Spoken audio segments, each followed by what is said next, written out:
예, 잠깐 손님이 와가지고 잠깐 끊겼습니다. 흐름이. 제가 아까 그 2D와 3D 차이, 첫 번째 모델에서의 결과값의 차이를 설명을 드렸죠. 이제 두 번째 그 고려해야 될 부분이 나오는데요. 그게 바로 이제 여기 보시면은 그 뭐죠? 시공 순서입니다. 시공 순서를 고려했을 때 이 기둥의 하중의 차이가 어떻게 나냐, 이걸 이제 조사를 한 거예요. 그래서 여기 보시면은 이 시공 순서를 고려를 할 때 어떻게 3D 모델에 이 시공 순서를 고려를 했는지 여기 보시면은 설명을 해놨습니다. 그림으로요. 제가 이제 설명을 드리면은요. 이제 첫 번째로는 먼저 코어가 먼저 이렇게 이제 만들어지는 거를 그 가정을 하고요. 그리고 코어와 저기 뭐죠? 그 기둥을 이렇게 같이 모델링을 합니다. 이제 코어인데 두 층을 먼저 하고 기둥은 한 층을 모델링을 하고요. 그리고 나서는 그때의 슬래브를 이렇게 모델링을 하는 거죠. 이게 이제 첫 번째 그 루틴이고요. 그 다음에 이제 이걸 갖다가 해석을 하고 나서, 그러니까 하중을 주는 거죠. 하중을 주고 나면 이렇게 뭐죠? 이게 그 변형이 생기지 않습니까? 그죠? 압축으로 인해서 생기는 변형이 있습니다. 이제 요걸 갖다가 해석을 한 값을 가지고 그 다음 층을 모델링을 하는 거예요. 그 다음 층을 모델링을 할 때는 이제 코어가 한 칸 더 올라가 있는 거죠. 그죠? 그리고 나서 그때 이렇게 기둥도 모델링을 합니다. 근데 그 기둥은 당연히 우리가 2층을 기준점으로 하기 때문에, 예를 들어서 여기 그 끝에 있는 기둥의 경우에는 약간 하중이 적기 때문에 수축이 덜 될 것이잖아요. 근데 그걸 고려가 된 거죠. 그래서 우리 기준점은 여기인 겁니다. 그러니까 2층의 그 기준점. 그래서 끝에 있는 기둥은 조금 길게, 보통 원래보다, 그리고 여기 코어 근처에 있는 기둥은 좀 더 길게 이렇게 우리가 모델링을 하게 되는 거죠. 이제 그러면서 이 코어와 기둥과의 그 차이점을 층이 올라가면서 이렇게 약간씩 상쇄해 주는 겁니다. 이제 그거를 이제 고려한 그런 그 시공 순서를 여기에 이제 표현을 한 거죠. 그리고는 여기에 이제 보시면은 그걸 고려를 했을 때 결과값이 어떻게 바뀌는지 그걸 이제 표현을 한 것입니다. 일단은 우리가 이 2D는 일단 아까 봤으니까 그거는 이제 그 worst case, 한쪽에 worst case로 보고요. 요 3D인데 한 번에 다 모델링을 한 애와 빨간 점선으로 되어 있는 파란 그 점선으로 되어 있는 이 시공 순서를 고려한 그런 그 모델의 해석값을, 그 모델링을 했을 때 기둥의 하중값을 비교를 한 게 되겠죠. 그러면 이제 어떻게 되겠습니까? 생각을 할 때 그 시공 순서를 고려했다면은, 그러니까 이게 코어가 강성이 높아서 얘는 되게 이렇게 바로 서 있으려고 할 테고, 기둥은 강성이 낮아서 내려가려고 할 거예요. 그러면 그 슬랩으로 연결이 되어 있기 때문에 하중이 기둥에서 코어로 가겠죠. 강성이 높은 쪽으로. 그런데 이걸 차곡차곡 해서 그 모델링을 해주게 되면은 그 기둥과 코어의 강성의 차이가 조금씩 상쇄되게 됩니다. 그래서 기둥에서 그 코어로 가는 하중이 확 가지 않고 조금 이렇게 남아있게 되는 거죠. 그러니까 거꾸로 생각하면, 그 3D 한 번에 모델링 했을 때 그때 그 기둥의 하중 값보다는 지금 그 시공 순서를 고려했을 때 기둥의 값이 좀 더 클 수 있겠구나, 이렇게 생각을 할 수가 있는 거죠. 그리고 그게 이제 결과값으로 나옵니다. 여기 안에 있는 게 뭐죠? 한 번에 모델링 했을 때, 그리고 얘는 시공 순서를 고려했을 때. 그러니까 그 기둥에 작용하는 하중이 좀 더 커지는 거, 그러니까 2D에 좀 더 가까워지는 것을 느낄 수가 있습니다. 볼 수가 있습니다. 그죠? 느낄 수가 있는 게 아니라 볼 수가 있습니다. 이제 그런 게 이제 그 우리가 볼 수 있는 거고요. 그리고 또 여기에서도 특히나 그 코어의 강성에 가까운, 강성이 높은 그런 그런 뭐라고 하죠? 구조체에 가까운 곳에 있는 기둥들이 영향을 많이 받고 있음을 볼 수가 있습니다. 여기에 차이가요. 그죠? 예, 차이가. 얘는 차이가 거의 없죠, 지금. 그렇습니다. 그리고 이제 세 번째 것을 볼 텐데요. 세 번째 것이 뭐냐면은 지반과 그리고 건물이라고 하나요? 빌딩이라고 하나요? 얘의 상호작용이죠. 상호작용.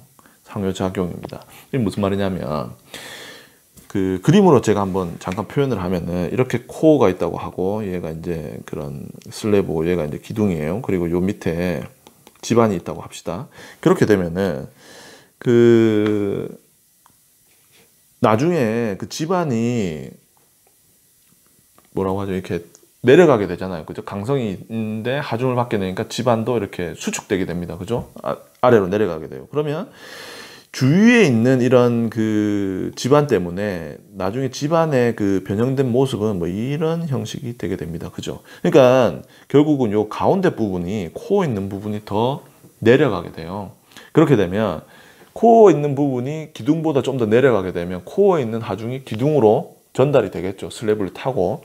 이제 그거를 이제 우리가 생각을 할 수가 있는 거죠. 그래서 만약에 코어에 있는 하중을 비교를 했을 때는 지방과 그 빌딩의 상호작용을 고려를 했을 때 코어에 있는 하중이 기둥 쪽으로 갈 수 있는 그런 확률이 더 높겠구나. 물론 그것도 집안에 따라서 다를 수는 있겠지만 제가 생각하기에는 아마 거의 그럴 겁니다. 집안의 그 강성이 낮으면 낮을수록 이런 효과는 더 커지겠죠. 그렇습니다. 그러니까 상호작용을 고려하면은 코어에 있는 하중이 기둥 쪽으로 가는 경향이 좀 더 있겠구나라는 걸 생각을 할 수가 있는 거죠. 여기 보시면은 이제 그 코어에서 잠깐만요. 요걸 지우고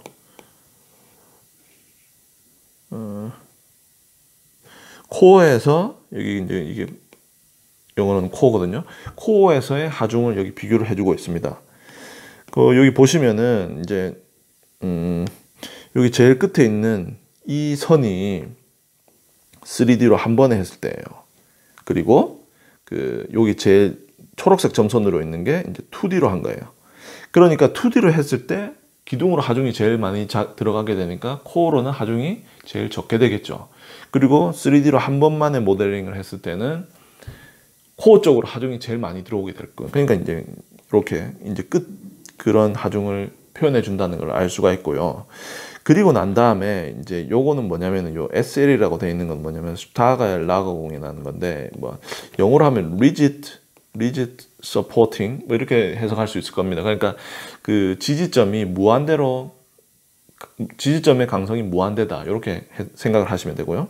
요 밑에 이게 뭐냐면 HAR이라고 되어 있는데 이게 이제 할프가움 모델링인데 요 밑에 그러니까 집안을 갖다가 뭐라고 하죠? 이거 이렇게 어떤 룸을 갖다가 반으로 나눈 거예요. 그래서 그 밑에 부분이 집안으로 해석을 한 겁니다. 그게 무한대라고 가정을 하고요. 그걸 갖다가 이제 그 집안의 강성을 갖다가 고려하는 그런 모델인데 제가 이거 한국말로 우리나라 말로 뭐라고 하는지는 잘 모르겠습니다. 아무튼 집안과 그 빌딩의 상호작용을 고려한 모델이다. 이렇게 생각하시면 될 것 같아요. 그리고 이제 지금 파란 거는 뭐냐면은 이제 그 시공 순서를 고려했을 때, 그리고 그때의 그 rigid support고요. 요거는 이제 그 시공 순서를 고려를 하는데 지방과 빌딩의 상호작용을 고려를 한 것이죠. 그래서 그 rigid support일 때에 좀 더 코어에 근접하는 경향이 있고, 그거 갖다가 그 지방과 빌딩의 상호작용을 고려하면은 그 코어의 하중이 기둥으로 좀 더 가는 경향, 이걸 이제 요 그림에서는 볼 수가 있는 것입니다. 이제 요렇게 그 지방과 빌딩의 상호작용을 고려했을 때 기둥 하중이 달라지는 차이점을 볼 수가 있고요. 그리고는 이제 이게 마지막인지 모르겠네요. 마지막인가? 마지막 아니네요. 마지막 전입니다. 또 하나 이제 고려해 주는 게 있는데 이게 뭐냐면 이제 그 연결 부위의 접합 상태, 연결 부위의 강성, 이렇게 연결 부위, 뭐 강성, 접합 강성, 뭐 이렇게 이야기해 줄 수도 있겠네요. 아무튼 이제 그 코어와 슬래브가 어떻게 연결이 돼 있는지, 이게 그 뭐라고 하죠? 모멘트 저항 연결인지 아니면 힌지 연결인지, 기둥과 슬래브가 힌지 연결인지 모멘트 저항 연결인지, 요거를 이제 달리 해가면서 하중이 어떻게 되는지, 어떻게 바뀌는지 그걸 알아본 거예요. 이걸 이제 결과를 보기 전에 이제 머릿속으로 한번 그 예측을 한번 해보는 거죠. 어떻게 바뀔까? 접합부의 강성이 크면 클수록 코어 쪽으로 가게 되는 하중이 더 크게 될 것입니다. 왜냐하면 예를 들어 이제 이거는 이제 2D 모델링을 기준으로 했을 때죠. 2D 모델링을 기준으로 했을 때 그 기둥에 작용하는 하중이 최대였죠, 그죠? 그런데 요걸 갖다가 이 모델링을 갖다가 이제 그 기둥과 슬래브도 그 모멘트 저항 연결을 하고요. 그렇게 되면은 슬래브를 통해서, 그러니까 이 모멘트 저항으로 인해서 이 강성이 커지게 되면서 그 강성으로 인해서 그 기둥에 있는 하중이 코어 쪽으로 이동하게 되는 그런 그 결과를 보게 될 수 있을 겁니다. 그죠? 그걸 이제 미리 생각할 수가 있는 거죠. 그래서 여기에 이제 결과가 나와 있는데, 결과 값을 이제 2D와 3D로 나눠서 구분을 했습니다. 2D 모델링을 했을 때, 2D 모델링을 했을 때도 슬래브와 그 다른 구조체와의 연결 부위를 바꿔줄 수가 있는 거죠. 그죠? 그 기둥과 슬래브의 연결을 힌지로 볼 수도 있고 모멘트 저항으로도 볼 수 있을 겁니다. 그래서 여기 첫 번째는 모든 걸 다 힌지 연결로 봤다라는 그런 겁니다. 그래서 우리가 이게 보통 일반적으로 하는 그런 2D 모델링이에요. 그렇게 해서 이런 형태의 그런 기둥의 하중이 나온 거죠. 뭐 여기 회색이 아까 그 평면에서 코어와 가까운 쪽에 있는 그런 기둥이었죠. 회색이 어디였냐면 어디였죠? 회색이 여기 밑에 보면은 번호가 있을 텐데 회색이 33번, 파란색이 13번. 33번은 얘고요. 13번은 얘네요. 그러니까 코어와 가까이 있는 애들이 하중을 많이 받는, 일단 그 2D 모델링을 했을 때도 안에 있는 그런 기둥이 하중을 많이 받게 되겠죠. 그죠? 그리고 나서 얘들 갖다가 다 지금 그 힌지 연결한 상태입니다. 그거를 갖다가 이제 바꿔주는 거예요. 지금은 이제 슬래브와 기둥은 힌지 연결이지만 코어와 슬래브는 더 이상 힌지 연결이 아니라 모멘트 저항 연결로 바꿔준 거예요. 그렇게 되면 어떻게 되나요? 그 코어에 있던 기둥에 있던 하중이 코어로 가는 그런 현상을 우리가 볼 수가 있습니다. 여기에서는 특히나